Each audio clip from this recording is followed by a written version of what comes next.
Hello, I am so happy you're here, even though we're not going to be talking about the happiest of things. I'm Rachel, and today we're going to be talking about something that unfortunately happens quite a lot, and that is familicides. Yeah, it's a real word with the same root as suicide, homicide, and really, as the name would imply, it's when an entire family is killed by one of the family members, and typically this is usually the father of the household. Research shows that there's a lot of different reasons that men like this kill their families, but we're going to be diving into one case in particular that talks a lot about this, and this is the unfortunate and tragic case of the Todt family. Also, I do want to warn that the story is pretty graphic, so if you have sensitive ears, probably not the best video for you. The Todt family includes Tony, the father, Megan, the mother, and their three kids, Alec, aged 13, Tyler, aged 11, and Zoe, aged 4. The Todts lived in Florida, but they had not been in contact with any of their extended family members in weeks, so people were getting a little bit worried. Tony's sister in particular was worried about them because last that she had heard from them, they had like the flu or some kind of sickness, and then they just disappeared and wouldn't answer any of her messages. So she was actually so worried that she called police in Florida just to go do a welfare check, just to make sure that everything was okay. So no one answered the door when police came knocking, but the police also said that there wasn't anything really suspicious about it. They just said that it looked like the family wasn't home, which was weird to his sister because if they weren't home, there was nowhere else for them to be, or they would have answered all of these messages that she had been sending them. And this is too what I think is weird. The whole point of a welfare check is like to get eyes on people, right? To be like, they're alive. So the fact that the police went to the home and they can't put eyes on anybody, like that's the point. I feel like what's suspicious isn't that nothing looks suspicious from the outside, it's that no one's seen the family. Like they could be missing, they could be, you know what I mean? So put eyes on the people. I don't get why that wasn't done. So obviously his sister's like freaking out that the family has gone AWOL. And in a strange turn of events, police returned to the Todt household, but not because of any kind of welfare checks. This doesn't have anything to do with his sister's call. It actually doesn't have anything to do with welfare checks or checking on the family in general. This is actually law enforcement from Connecticut, and they're just here for Tony. So here's the thing. Something important to take note of is that Tony was a chiropractor, and he actually had a clinic in Connecticut, and he just up and disappeared. Turns out he had been fraudulently charging the insurance company for things that his patients didn't actually get done. So they had finally tracked him down, and they were there to actually like serve him an arrest warrant. Like they were gonna like take him to jail because he had stolen like tens of thousands of dollars. Like this isn't like one or two cases. Like this was an ongoing thing that, you know, had been happening for years. Trying to find my eyebrow pencil. Now it's like always right in front of your face. You can't find it. When police from Connecticut show up, they're not expecting anything suspicious, right? You know, they're expecting to just get there and arrest Tony. You know, they don't know anything about the welfare checks. They don't know anything about the family who's been missing. Again, their purpose is just to take Tony away. But when law enforcement from Connecticut get there, they find something really odd. So on the doorstep, I guess just like stuck to the door, there was a notice from the landlord saying that the Todt family had not been paying their rent and that they were being evicted, which weird stuff. So it makes police question, okay, is Tony on the run? Did he already get wind that we're coming? Like, where are they? So they bang on the door. Nobody answers. They bang again. Nobody answers. This time when they bang on the door, they find that the door is unlocked. Kind of weird. They're like, okay, I'm going in. So they go inside the house very carefully, and of course they do the whole, no, it's the police thing, just to announce that they were there just in case, you know, maybe there were squatters living there, maybe something more dangerous had happened, so they announce themselves. And as they're walking through the house, they find Tony. And Mans doesn't look good. He's like at the top of the stairs. He looks hella unwell. He's like rambling to himself. He's just straight up out of it. So as standard procedure goes, police are like, is there anyone else in the home? He's like, yeah, my family. So police start walking around looking for said family because he doesn't elaborate on anything else. I'm like, yeah, they're here.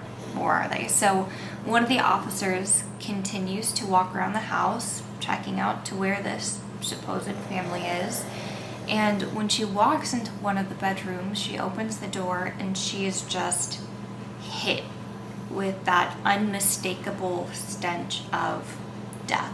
Now, remember, they're just here to get Tony. I mean, they don't know anything about the welfare check. They're not expecting to find anything sinister. And so when they're hit with that smell of death, immediately something changes and they realize we might not actually just be here for an arrest on insurance fraud. What the officer finds in the room is pretty horrific, and again it gets a little bit graphic here, so if you would like to skip ahead, I would suggest you do so. So as the officer enters the room, she finds these little lumps under the bed. So she goes over to inspect these lumps, even though she's pretty sure she knows what she's seeing already. And as she pulls back the covers, she finds several decomposing bodies. These bodies are identified as Megan, their 3 kids, and their dog, which I know the family is like, that's horrific and awful. And I don't know if I should categorize the dog being as equally as horrific, but like, I love dogs. Like, who kills your dog? Like, your family, that's horrendous, but your dog? Anyway, that part gets me. So the police go over to Tony and they're expecting some kind of explanation from him, but again, remember, he's really like out of it, drugged out, zoned out. He's acting really weird. And they realize they're not going to get anywhere with him in this state. So they send him over to the hospital to try to get him in a better state of mind so he can actually tell them what the hell happened here. But while searching the rest of the home, police find something really, really weird, unexpected, and you're not going to believe what they find. They come across a letter that supposedly explains everything. And I'm actually just going to read the letter to you because trying to explain what's inside of the letter is just, I don't know, there's a lot to unpack there, so I'm just going to read it for you. As 2019 comes to a close and 2020 commencing, we as a family decided this course of action of salvation for several reasons. We are seeing the end of the world prophecy coming true and choose not to have our family suffer and be subjected to foreseen tortures, catastrophic, I'll just say that, demise, and continued agony. We'll no longer be separated. Tony will be with us always and forever. Now Megan will no longer be subjected to constant daily pain, torture of living and breathing from her progressive liver and Lyme disease complications. We believe we made the right decision for our family to gain salvation and togetherness forever. The continued increasing depression as a result of Al Gula's suicide anniversary, coupled with the agony of the miscarriage of Connor Michael recently and Avery 8 years ago, has just fueled the overall depression. Our whole family suffers on a daily basis in conversation with the kids constantly. The focus of everlasting salvation and being together forever without pain and suffering is our ultimate goal and want. In addition, this family lives in daily constant fear of Robert. We are very proud of what we contributed to this world, what our children have contributed, and the love we share for each other. Our one final wish is that we are kept together. Please distribute our ashes along with our fur baby Breezy in either the ocean or at Harkness, so we may be with Dad in eternal rest. We have prayed and we have meditated to this decision. Please continue to pray for our salvation, and please be in peace that we are no longer suffering. We are sorry for the anguish and sorrow this has caused you, but it was a decision we made as a family. Now we'll be together forever without pain and suffering, and we'll watch over and protect all of you. We love you all.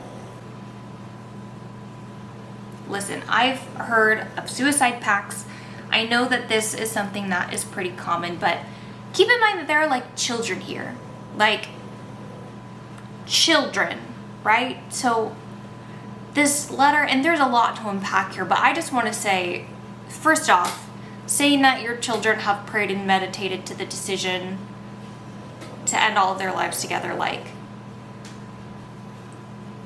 my thought is red flag. And there was a cult that did something similar. Remember the people who thought that they were going to become aliens, and they did like this mass suicide because they wanted to go with Haley's comment to space and become aliens? Like, I get the idea of having a whole family or group or cult unalive themselves at the same time so they can go together to this place, but let's kind of unpack what else is happening here. Sounds like in the letter, you know, they had suffered a lot. Megan had had a miscarriage, which I can't imagine how traumatic that would have been. Sounds like she was already suffering with a lot of chronic health issues. Sounds like everybody was really depressed. Now, who's Algula? Who's Robert?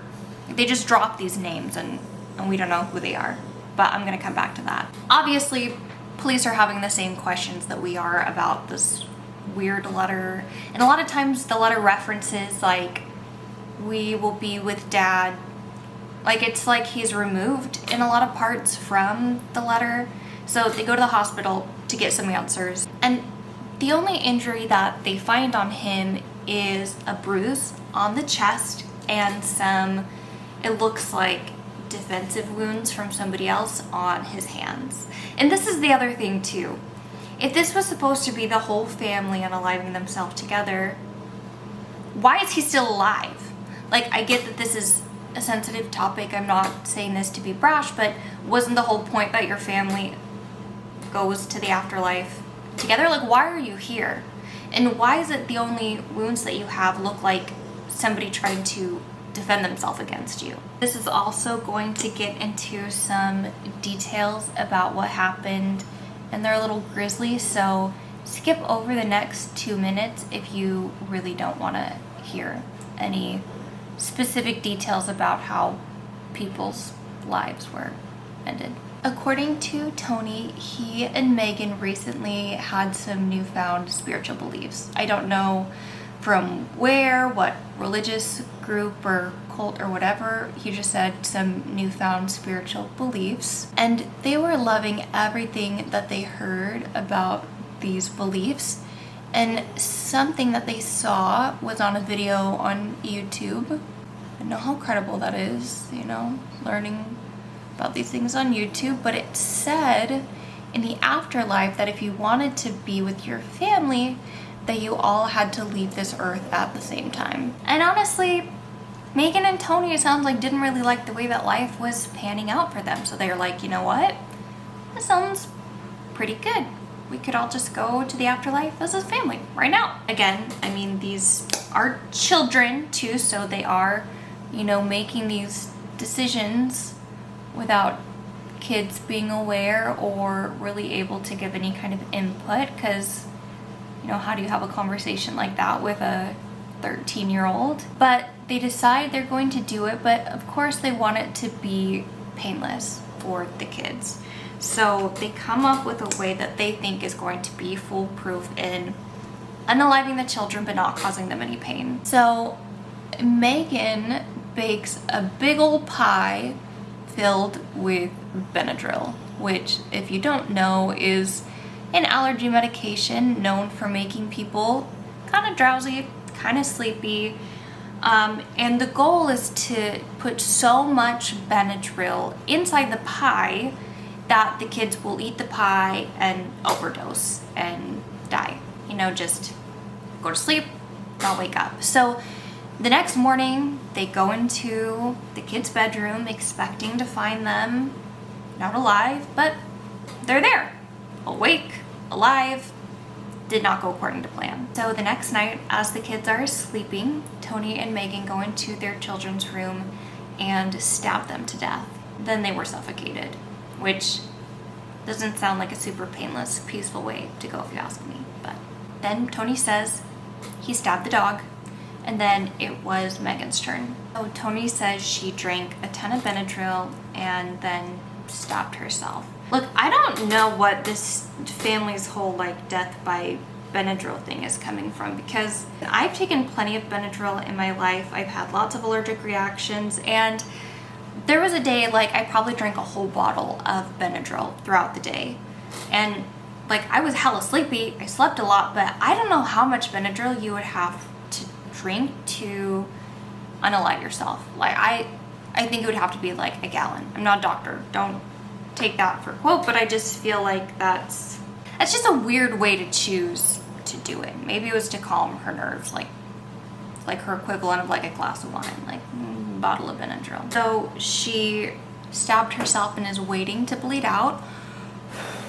Toni says like half an hour goes by and she's still not dead. So she stabs herself again in the stomach, bleeds out some more, and still not dead, which I don't know how that's possible, but after a couple failed attempts, Megan is like, Toni, please just suffocate me. And at first he says he was really hesitant to do it, but then he did it. So he suffocates her, strangles her, and she passes away. Now keep this mental image in mind. I mean, it doesn't have to be super mental, but keep the sequence of events in your mind, okay?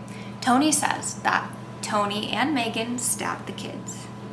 Then Megan stabbed herself, and then he suffocated her. Okay, keep that sequence in your mind. So after his wife passes away, it's supposed to be his turn, right?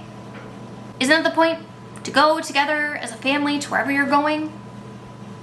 Well, weeks go by and Toni still has not offed himself yet. And I'm sorry if I sound nonchalant. I know this is a sensitive subject, but you're telling me you spent weeks in a house with your dead, decomposing children and wife and dog, and you can't seem to figure out how to end your own life? It doesn't make sense, because also remember that when they took Toni to the hospital, the only wounds that they found on him were, again, that bruise on the chest and some scratches on his hands. There were no other wounds to indicate that he had tried to end his life to get on this path to go to heaven with his family. None of that. No self-inflicted harm, no stab wounds. So what was the point of killing everyone? What was it? Well, then you would ask. Because you remember what the police initially came for to Toni's house? To arrest him for insurance fraud.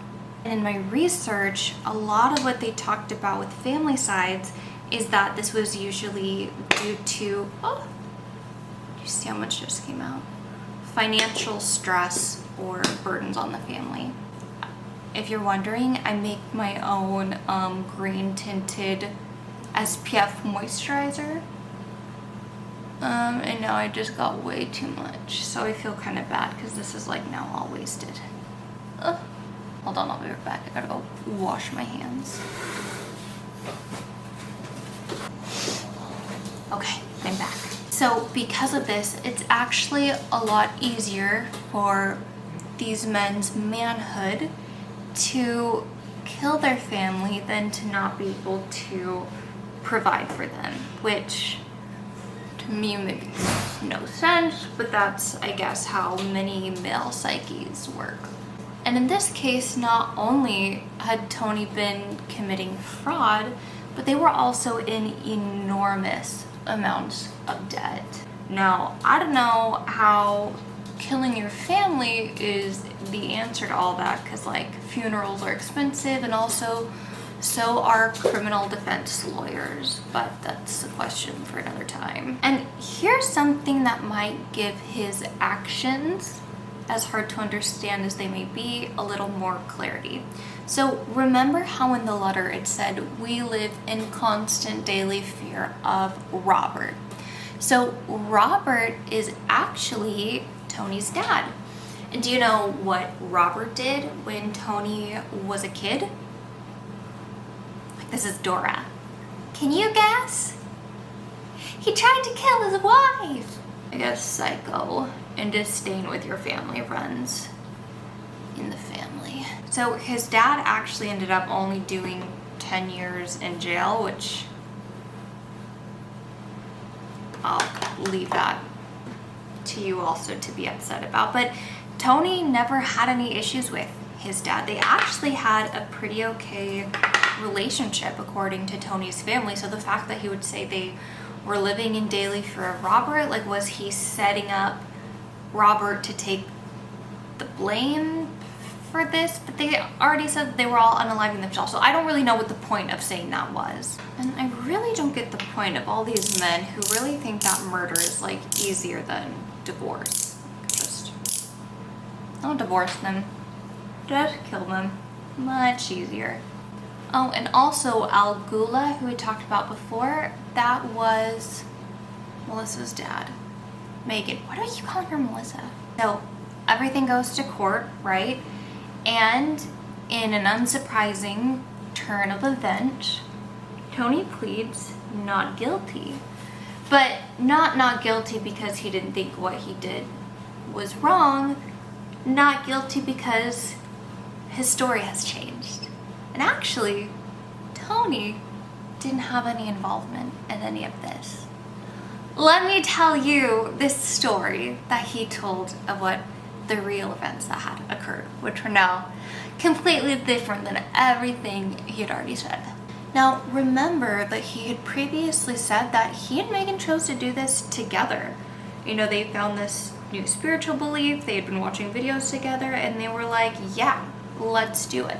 Well, according to Tony now, he didn't know about any of this. I mean, he knew about the new spiritual beliefs, but he had no clue that she wanted to annihilate the entire family. Even though, remember, he gave the account of stabbing his kids, suffocating Megan. Yeah, just none of that's true anymore, I guess. And what's even worse is that he really tries to turn his wife into the villain in all of this. So according to Tony, Megan was really like the root of all of the issues that they were having in their life. She was a terrible spender, awful with money. She was running them into the ground with debt, and also was the one who convinced him to commit fraud. Oh my gosh, like, I'm so afraid of my wife that, like, she made me commit fraud. It wasn't my fault. Can you imagine, like, a grown-ass man saying that? My wife made me commit insurance fraud. Yeah, I didn't think so. And I love that he's trying to, like, tie this in, because right now, this is just a case about murder. Like, we're talking about stolen lives, not stolen money. But I think Tony's really been thinking, like, man, I could get sent to jail for life, or even go to jail for this insurance fraud. So he's now finding this way to pin all of these charges on Megan, which is like, dude, that's not why we're here right now. But I think it just shows the court how callous he is about this. Like, he really doesn't even care that they're gone, just, you know, is trying to set her up for the fall for money as well. Apparently, according to Tony, the night of the murders, he fell asleep in his car. You know, I don't know about you, but I don't think I come home from a long day and instead of going inside my house to my bed, I fall asleep in my car. I've never done that. Have you done that? Maybe you've done that. I've never done that. And he's really worried about this the next morning because he's like, oh my gosh, I fell asleep in my car and Megan's gonna be really mad at me, implying that she would like beat him up or something, or was aggressive, or was really controlling. Like, again, just such a stupid narrative to twist at this point. But anyway, he says he goes inside the house and Megan seems really out of it, which kind of like he was when police found him. When he gets closer, he says he sees that she's covered in blood. And she said, I had a vision that the end of the world is coming, and I have sent the souls of the children to heaven. And then Tony says, upon hearing this, he runs to the bathroom and pukes.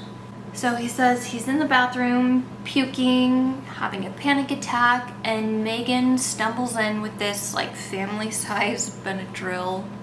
I can just imagine, like, you know, a drunk person like carrying around like a brown paper bag, like stumbling around drunk. Like, I'm imagining that he's trying to relay that this was like Megan with her bottle of Benadryl. And she's like, "Are you mad at me?" And he's like, "Yeah, you killed the kids." So she's annoyed that he's annoyed. Then she walks out of the room and stabs herself. And Tony says he can hear that she's stabbing herself, so he runs in the other room and he says, "Look, let me call an ambulance. I'll say it was all my fault. Let me do it." And she's like, "You're annoying me. Just leave." So he says he leaves and then can hear her stabbing herself again later. So he comes back in the room like half an hour later. Like, how do you hear? I mean, I've never been in the presence of someone stabbing themselves. Maybe it makes a lot of noise. It probably does, but it's just kind of a weird thing to picture. And then he walks in and she's dead. Now, just remember, he said that she had to be suffocated to die, which is also what the autopsy showed, so that her cause of death was strangulation, but he never mentions that part. He just said she stabbed herself and she's dead now. And here's the thing too that shows that this is just like the biggest lie, because if that's truly what happened, if this whole made up story is real, then why did you not immediately call the police and explain what happened? Because this would be, I don't know, probably pretty okay to prove, pretty easy to prove. You know, that you weren't there at the scene, there was no evidence of you. Like, you're just telling me you wandered around the house for weeks. Why? What was the purpose then? Oh, and fun fact, I don't know how the medical examiner knows this. I mean, it is his job. I just think it's very interesting. What he found is, I guess because of the way that blood pools in the body after death, she was actually strangled first and then stabbed. And I don't know why Tony would have strangled her and stabbed her. Maybe he was making sure she was dead. Maybe it's one of those like crimes of passions where he's just really angry and he's just like, that's a stabbing motion, by the way. But I don't know. The whole court listens to this and they're like, yeah, this is like a ton of BS.